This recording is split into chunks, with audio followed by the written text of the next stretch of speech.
नमस्कार दोस्तों, जैसा कि आप सभी लोग जानते ही हैं कि इस समय मैं अजमेर में हूँ। जी हाँ दोस्तों, तो मैं अजमेर में हूँ और अजमेर में मैं आज कहाँ जाने वाला हूँ ये आपको जल्दी ही पता चल जाएगा। दोस्तों अभी मैं कहाँ से निकल रहा हूँ ये आप समझ पा रहे होंगे, समझ पा रहे हैं ना? क्यों?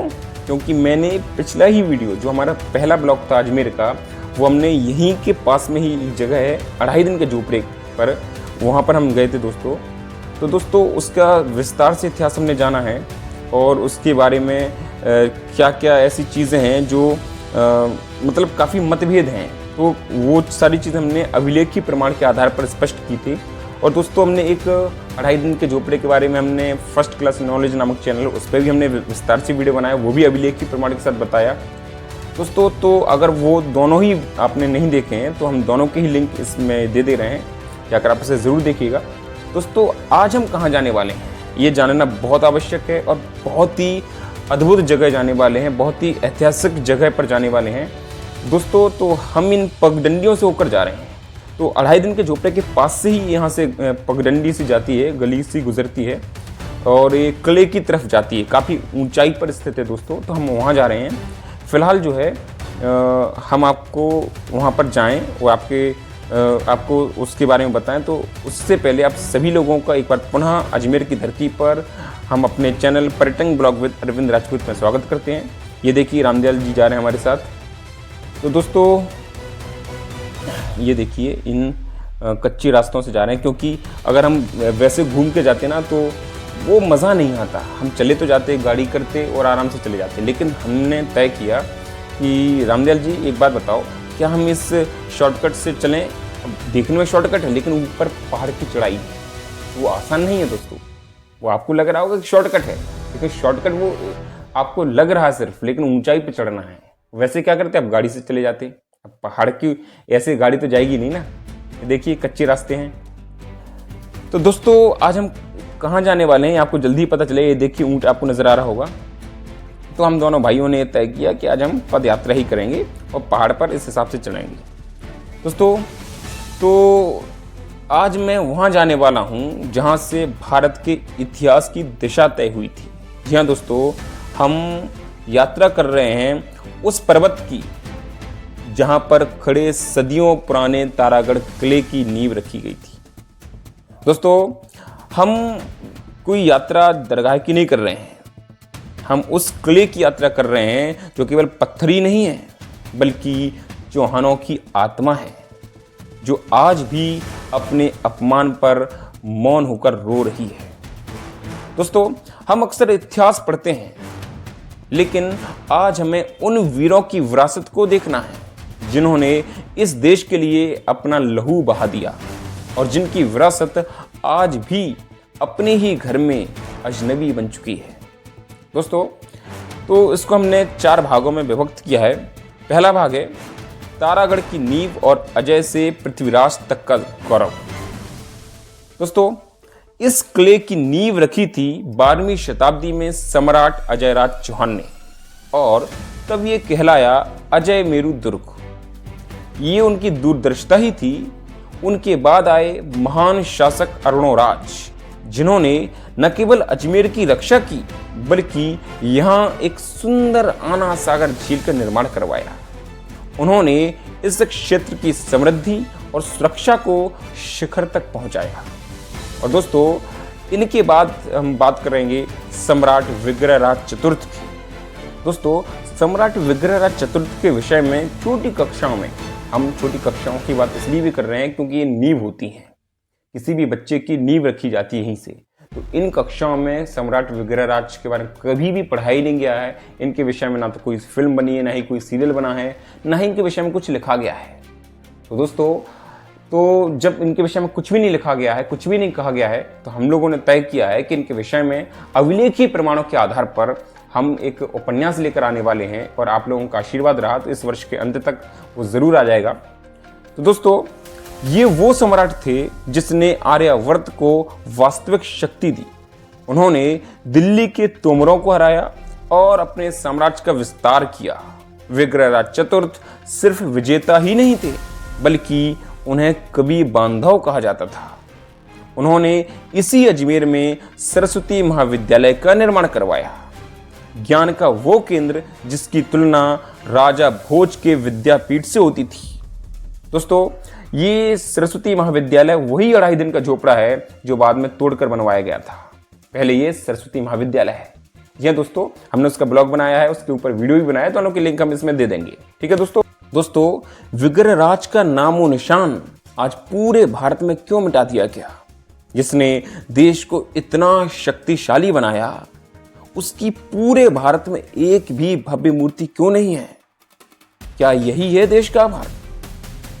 और अंत में इस गौरवशाली वंश के शिखर पर थे पृथ्वीराज चौहान, जिनके शौर्य की गाथाएं आज भी लोगों की जुबान पर हैं। दोस्तों, इसी अजय मेरू दुर्ग से उन्होंने अपने साम्राज्य का संचालन किया। चौहानों ने आजीवन विदेशियों से लोहा लिया, अपनी जान दी, पर इस राष्ट्र की रक्षा की। दोस्तों, इसका भाग 2 है, विरासत का अपमान और कब्जा। दोस्तों, आज जरा इन वीरों की राजधानी की हालत तो देखिए। इन शासकों ने देश के लिए सब कुछ किया, लेकिन आज उनकी संपत्ति पर किसका अधिकार है? देखिए दोस्तों, अभी भी हम चल रहे हैं, ये भी कच्चे रास्तों से ही जा रहे हैं। देखिए, अब खंडर से आपको सब कुछ नजर आ रहा है, रास्ते टूटे फूटे हैं, ये सब पहाड़ को काट करके तोड़ करके बनाए गए हैं। तो अभी हम चलते जा रहे हैं और काफ़ी ऊंचाई पर है, काफ़ी ऊंची चढ़ाई है। दोस्तों, ये देखिए, हम चलते जा रहे हैं। यहाँ पर भी देखिए कुछ छोटी मोटी दुकानें लगी हुई हैं। यहाँ से दोस्तों मैं आपको यहाँ बता दूँ, यहाँ से काफ़ी मुस्लिम लोग आपको नज़र आ रहे होंगे। ये दोस्तों कहाँ जा रहे हैं? ये अजमेर शरीफ की दरगाह पर जा रहे हैं। पहले मैं सोच रहा था ये किले के लिए जा रहे हैं, लेकिन बाद में मुझे मालूम चला ये किले के लिए नहीं जा रहे हैं, ये दरगाह पर जा रहे हैं। तो ये दरगाह दोस्तों इसी किले के अंदर बनाई गई है, इस किले को तोड़कर बनाई गई है, यानी कि कब्जा किया गया।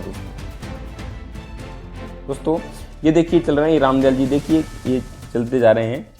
और दोस्तों बस कुछ देर के बाद हम यहाँ पर पहुँच जाएंगे। फिलहाल यहाँ से देखिए नीचे का भी नज़ारा दिखा रहे हैं हम आपको, पूरा शहर का नज़ारा भी देखिए, पहाड़ आपको नज़र आ रहे होंगे दोस्तों, है ना। दोस्तों ये तारागढ़ का किला जो कभी चौहानों की शान था, आज पूरी तरह से उपेक्षित है। इसके बड़े बड़े महत्वपूर्ण हिस्से पर आज वक्फ बोर्ड का कब्जा है। इस विशाल विरासत के अंदर मुस्लिम मदरसे, अनाधिकृत घर और मस्जिदें बना दी गई हैं।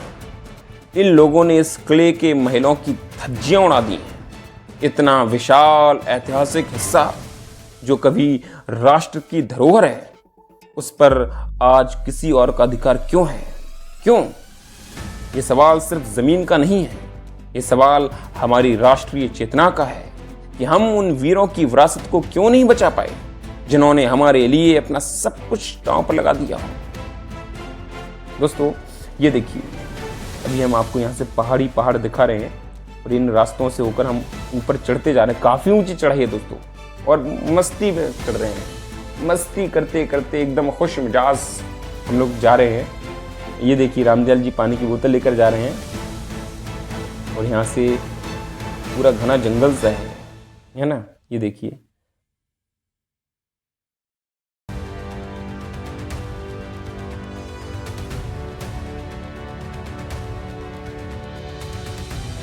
फिलहाल देखिए यहाँ पर बोर्ड लगा हुआ है, ये संरक्षित स्मारक 100 मीटर के निषिद्ध क्षेत्र में।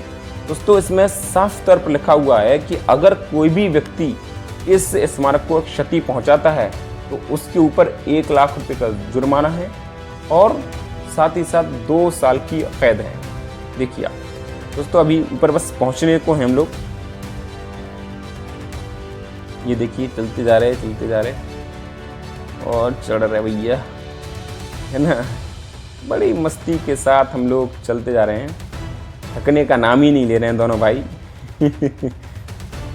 रामदयाल जी पानी जो ला रहे हैं, है ना, तो प्यास लगेगी तो पानी पी लेंगे भैया। चलिए तो हम आपको यहाँ से भी नज़ारा दिखा देते हैं एक बार दोस्तों। तो ये देखिए अभी और ऊपर पहुँचने को हम लोग, कुछ लोग ऊपर से नीचे आ रहे हैं लौट कर, है ना। ये देखिए काफ़ी हिस्सा इसका टूट चुका है। ये देखिए टूटा पड़ा है। ये देखिए दोस्तों, चढ़ते जा रहे, थोड़ी थकान भी हो रही है लेकिन चलते जा रहे हैं। ये देखिए एक और संरक्षित स्मारक का बोर्ड लगा है यहाँ पर। सारे पुरातत्व विभाग के ये हैं लगाए हुए। ये सब धरोहर हैं दोस्तों, इन सबको लेकर तोड़ दिया गया है। ये देखिए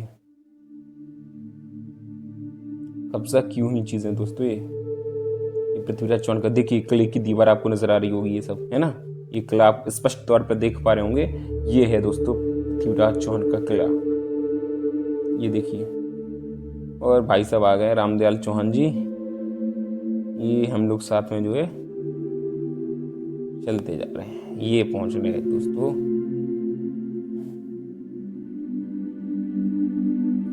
ये देखिए अब हम यहाँ से, मतलब ये प्रवेश द्वार है, यहाँ से प्रवेश कर रहे हैं दोस्तों। हम पहाड़ी हिस्सा से आए हैं, हम सड़क वाले हिस्से से नहीं आए जहाँ से वाहन आते हैं, लेकिन हम वहाँ से ना हो आकर के हम यहाँ से जो 2.5 दिन के झोपड़े के पास से ये गली जाती है, कच्ची गली है, वहीं से पास से हम आए हैं दोस्तों। तो हमने सोचा ट्रैकिंग करते हैं, एक तरह से ट्रैकिंग हो गई हमारी, है ना। तो पद यात्रा करते हुए, हमें पैदल चलने का बहुत ज़्यादा शौक है। और दूसरी चीज़ कि इसके ज़रिए क्या होता है कि सोर्स से लेकर डेस्टिनेशन तक हमें सब कुछ पता चलता है। क्योंकि क्या होता है ना, हम गाड़ी में बैठते हैं, कुछ भी होता है तो हम उसमें बैठे और जहाँ जाना वहाँ पहुँच जाते हैं, तो बीच का रास्ता में कुछ भी मालूम नहीं होता है। तो मैं हमेशा इसी तरह से चलता हूँ कि यात्रा हमारी इस प्रकार से होनी चाहिए ताकि आपको सब कुछ मालूम चले। इस रास्ते से हमें मालूम चला कि लोग कैसे अजमेर शरीफ की दरगाह के लिए जाते हैं, वही दरगाह जो इस किले के अंदर बनाई गई है दोस्तों। ये देखिए यहाँ पर, ये देखिए घोड़े आपको नजर आ रहे होंगे, और यहाँ से पूरे शहर का नजारा देख पा रहे होंगे आप दोस्तों। ये देखिए, खैर आगे बढ़ते हैं दोस्तों। अब हम इसके भाग 3 की बात करते हैं, विरासत की तुलना और ऐतिहासिक अन्याय।